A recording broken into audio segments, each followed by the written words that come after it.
სალამი მეგობრებო, გახსოვთ წინა შეხვედრის დროს, ჩვენი ვიდეო საუბრის დროს, მოგაყარეთ ინფორმაციული გზავნილების ნაკადი. რაღაცა გახსოვთ, რაღაცა არ გახსოვთ, რაღაცა თქვენთვის კარგად არის ცნობილი, რაღაცა ახალია. შევეცადოთ, რომ ამაში ყველაფერში გავერკვეთ. ესეც თქვენთვის ნაცნობი სურათია, უკვე პრაქტიკულ ნაწილშიც ჩვენ გქონდა ამაზე საუბარი, როდესაც ინფორმაციული ნაკადი, ინფორმაციული გზავნილების ნაკადი მოდის თქვენთან, მაშინ ცნობიერება გვეხმარება. უნდა განისაზღვროს რა დონეზეა ადამიანი, რა ინტელექტუალურ დონეზეა ადამიანი, რა არის მის მეხსიერებაში, რა ინფორმაციული პაზლების ელემენტებისგან შედგება მისი მეხსიერება, რისთვის არის მზად, რაზე ახდენს რეაგირებას ცნობიერად, არაცნობიერად, ქვეცნობიერად. აქედან გამომდინარე, ეს მექანიზმი იწყებს მუშაობას. მოდით გავამარტივოთ და გავიხსენოთ ჩვენი წინა ინფორმაციული გზავნილი, რომელიც უნდა მივიყვანოთ იქამდე, რომ ლაბორატორიული ექსპერიმენტი ჩავატაროთ. პირველი STEM ექსპერიმენტი თქვენს ლაბორატორიაში სამზარეულოში. ავირჩიეთ ესეთი გზა, რომ პირველი მარგალიტები ამ ინტელექტუალური განვითარების გზაზე არის ზომა და რიცხვი. მოდით კიდევ ერთი რაღაცაც დავუმატოთ ამას. კიდევ ეს რეალობის კიდევ ერთი ახალი ელემენტი. ალბათ იცნობთ, შეიძლება სკოლა და იქამდე არის მისული, რომ ეს ზოგიერთ ქვეყანაში, რომ ეს ელემენტიც უცხო ხდება უკვე ტრანსპორტირი. საზომი ხელსაწყო ხომ ზომაზეა და რიცხვზეა საუბარი, აქაც რიცხვები, აქაც ზომა არის და კუთხეების გაზომვის საშუალებას იძლევა. ნახეთ, შეთანხმებულია ესეთი საზომი ხელსაწყო სახაზავთან, არა მარტო ხაზების გავლა, არამედ კუთხეების გაზომვა, ახალი კუთხეების აგება, უკვე არსებული კუთხეების გაზომვა. აქაც რიცხვი და ზომა არის ერთად შერწყმული. ტრანსპორტირი ქვია და თუ დააკვირდებით ამ სიტყვას, მის მნიშვნელობას ლათინურში, ტრანსპორტირი ნიშნავს გადატანა, აბა დაფიქრდით რა უნდა გადავიტანოთ, საიდან რა და ორიენტაციის ერთ-ერთი საშუალება არის კუთხე. გეოგრაფიის და გეოდეზიის მოთხოვნებიდან გამომდინარე და საერთოდ ნავიგაციის მოთხოვნებიდან გამომდინარე გაჩნდა კიდევ ერთი ესეთი ხელსაწყო. მოდით იმ ნაკადიდან, რომელიც იყო პირველ სლაიდზე, გამოვყოთ რამდენიმე, სამი გამოვყავთ. თუ შევხედავთ ჩვენ ამ ტრანსპორტირს, სახაზავს და თერმომეტრს, სკალას, ალბათ ყველაზე მეტად გავრცელებული საერთოდ საზომი მოწყობილობებია. ყველა აფთიაქში, მთელ მსოფლიოში, სადაც კი არ უნდა შეხვიდეთ, თქვენ თუ იკითხავთ, ნახავთ, რომ ეს სითბო ზომი, თერმომეტრი იყიდება ნამდვილად.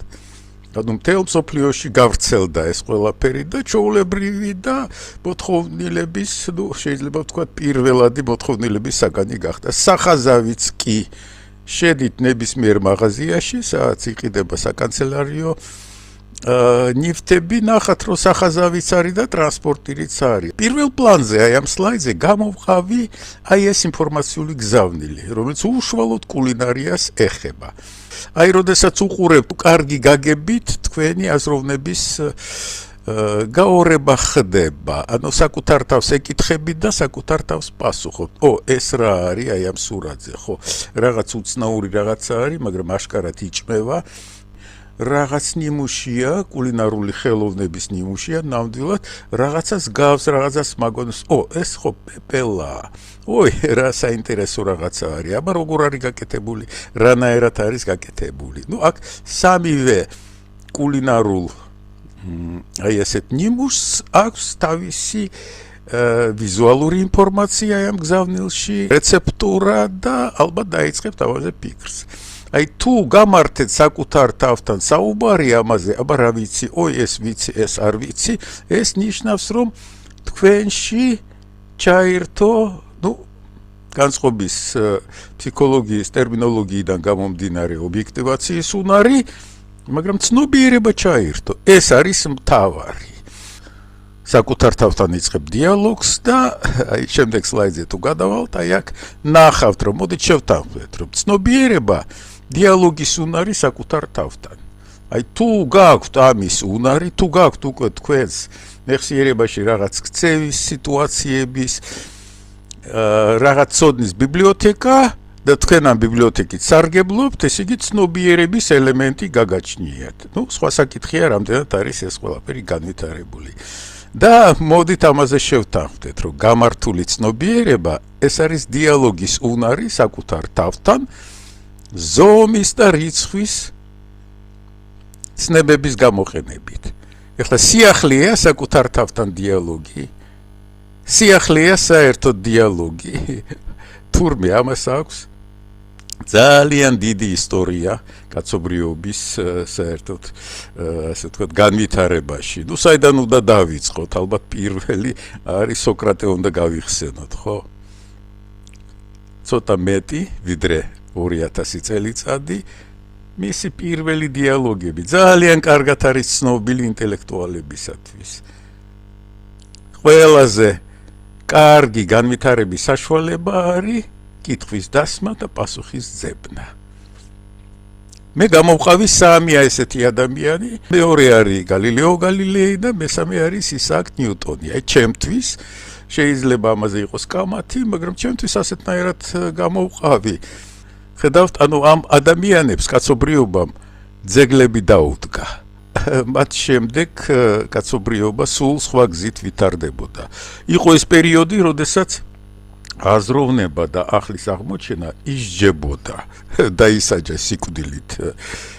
სოკრატე გალილეო გალილეის ჰქონდა გარკვეული პრობლემა იმასთან დაკავშირებით, რაც დღეს ჩვეულებრივი ამბავია და ბავშვებმაც იციან, რომ დედამიწა მრგვალია და ბრუნავს და ამაზე უკვე იქამდეც იყო მისული საქმე, რომ კინაღამ სიკვდილით დასაჯეს. აი ესეთი არის ჩვენი რეალობა და განვითარება. ურჩევ მე ცნობის მოყვარე ახალგაზრდებს, რომ მისაწვდომია წაიკითხეთ გალილეოს წიგნები, წაიკითხეთ ნიუტონის წიგნები, იქ აზროვნების ფსიქოლოგიაზე არის საუბარი პირდაპირ ჩანს. შეიძლება ვიღაცამ თქვას, რომ რა დროს გალილეოა, რა დროს ნიუტონია, ზუსტად ის დროა, როდესაც გავიხსენოთ, რაზე იყო საუბარი და როგორ ვითარდება აზროვნება და როგორია დალაგებული აზროვნება. ამ მიდგომით ვისარგებლებ. ეხლა მოდით ისევ დაუბრუნდეთ ჩვენ აი ამ ჩვენს რეცეპტს, ჩვენს ინფორმაციულ გზავნილს და შევხედოთ, შეგვიძლია თუ არა ჩვენ დიალოგი გავმართოთ აი ამ ინფორმაციული გზავნილის თაობაზე, ხო? აი შევეკითხოთ ქალბატონ ლიას, რომელმაც გამოგვიგზავნა აი ესეთი ინფორმაციული გზავნილი და უსვათ შეკითხვები ისეთნაირად გავმდიდრდეთ წარმოდგენებით აი ამ ობიექტებზე, რომ შევძლოთ მათი გამეორება. ანუ რეცეპტი არის, ანუ სიტყვიერად არის დაწერილი, მონიშნული ეს აბსტრაქტული წარმოდგენა ამ ობიექტებზე და შეგვიძლია თუ არა ჩვენ ისეთნაირად წარმოვიდგინოთ ეს ყველაფერი, გავიმეოროთ და ჩვენს რეალობაშიც, ჩვენ სამზარეულოში და არა ქალბატონ ლიას სამზარეულოში შევქმნათ მათი ასლი. რა შეკითხვები უნდა დაუსვათ, რა პასუხები უნდა მივიღოთ, არის თუ არა ამ რეცეპტში ყველაფერი. ისარგებლებს თუ არა მიაქციეთ ყურადღება, ეს არის მთავარი. ისარგებლებს თუ არა ქალბატონი ლია რიცხვის და ზომის ცნებებით. აბა დააკვირდით კვეტყვის მაშინათვე, რომ ერთი ჭიქა ფქვილი, ანუ ზომაც არის და რიცხვიც არის. ორი კვერცხი, შეიძლება სხვა რიცხვები დაასახელოს და სხვა ზომა დაასახელოს. მე რაღაც მომენტში იტყვის, რომ ერთი ჩაის კოვზი, თუ რეცეპტებზეა საუბარი, ერთი სუფრის კოვზი, ცოტა მარილი და ასე შემდეგ. ანუ აქაც არის ზომები და აქაც არის რიცხვები. ამაზე ვდგევართ, ხშირად უნდა გაგვახსენდეს.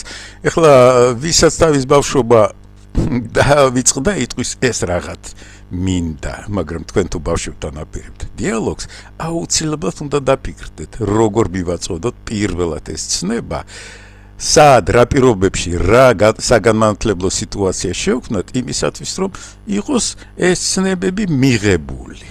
აი ასეთნაირად გავმართოთ ეს დიალოგი. შევეცადოთ, აი ახლა ზუსტად აი ეს ჩანს უკვე ისრები გაუკეთე რომ ერთი მხრიდან აი ავტორი არის ერთ მხარეზე, ავტორმა იცის ყველაფერი რაც უნდა გაკეთდეს. ადამიანი რომელიც აპირებს ამის გამეორებას, უნდა დაუსვას შეკითხვები. ზუსტად ის დიალოგი გაიმართება, რაც სოკრატეს დროს იყო, რაც გალილეო გალილეის დროს იყო. აი ამ საყოველთაოდ ცნობილი კულინარული ობიექტების გარშემო განიმართება. ანუ იმ საქმიანობის გარშემო, რომელსაც ჩვენ ყოველ დღე ვაკეთებთ. შეიძლება ყოველ დღე ასეთი რაღაც არ კეთდებოდეს, მხოლოდ საზეიმო მიზესთან დაკავშირებით, მაგრამ საყოველთაო და ყოველდღიური რეცეპტებიც შეგვიძლია განვიხილოთ აქ. აი ეს გავმართოთ და ამაზე ვივარჯიშოთ და ვისწავლოთ. დაუსვათ შეკითხვები. მე დაუბრუნდები ისევ აი ამ მეტად მნიშვნელოვან დიაგრამას. აქ ის ადამიანებია, რომელთა წარმოდგენებს მე ვეყრდნობი. წინა დიაგრამებზე ის წლები იყო მათ ზემოთ, როდესაც მე გავეცანი მათ ნაშრომებს. ლიტერატურული იყო თუ სამეცნიერო, აქ ეხლა სხვა რიცხვებია, სხვა თარიღებია, სხვა წლებია. ეს ის წლებია, როდესაც დაწერეს და გაავრცელეს ეპოქალური წიგნები, ეპოქალური იდეები, ეპოქალური წარმოდგენები და ეპოქალური წინასწარმეტყველებები. ყოველ შემთხვევაში კარელ ჩაპეკის წინასწარმეტყველება დღეს აშკარად, აი ჩვენ საუკუნეში აშკარად მუშაობს და ალბათ კიდევ ვიმუშავებს მთელი ასე ვთქვათ აი 25 წლის განმავლობაში რამე თუ არ მოხდა. ანუ შემიძლია ვთქვა რომ ომი სალამანდრებთან მიმდინარეობს ახლა ჩვენს პლანეტაზე. გარკვეულ ეტაპებზე წინა საუკუნის ბოლო მეოთხეში აკუმულირებული იყო ამ წლებში უზარმაზარი ცოდნა და გარღვევა იყო ინტელექტუალურ ფრონტზე. გაჩნდა სისტემური აზროვნების სქემა, იდეა ჩამოყალიბდა, მაგრამ რაღაცამ შეუშალა ხელი. აი ამ ახალი საუკუნის მეოთხედი ისეთნაირად გავიარეთ, რომ არც რასელაკოფის სისტემური აზროვნების იდეამ, არც ხოსე ორტეგა გასეტის უნივერსიტეტის იდეამ და არც ინტელექტუალური განვითარების იდეამ არ გაიმარჯვა. ანუ ჩვენ საუკუნეში ჩამოყალიბდა ისეთი რაღაცა, რაც ხელი შეუშალო აზროვნებას, განვითარებას, შექმნა უამრავი პრობლემა, რომელსაც ჩვენ დღეს ვებრწვით. მოდით აი ამ დიაგრამით დავასრულოთ აი ჩვენი დღევანდელი საუბარი. არა მარტო კულინარიაზეა საუბარი. პირველადი ცნებები, რომლებიც ყველგან და ყველაფერში გამოგვადგებთ. წარმოდგენები და პრობლემა, რომელიც უნდა გადავწყვიტოთ და მის გადასაწყვეტად დავეშვით პირველად წარმოდგენებს და ვცდილობთ რომ ბავშვებს გასაგები ენით აუხსნათ ის პირველადი და ძალიან მნიშვნელოვანი ცნებები, რაც გამოგვადგება ახალ საუკუნეში ისევ იმ პრობლემის გადასაწყვეტად. ანუ გვაქვს ბარიერი, რომელიც უნდა გადავლახოთ. მეოთხედი ამ საუკუნის უნდა გახდეს ინტელექტუალური გარღვევის მეოთხედი. არ გვავიწყდება იმ ამოცანის მასშტაბი, რითიც დაიწყო ეს პროექტი. ნახვამდის შემდეგ შეხვედრამდე.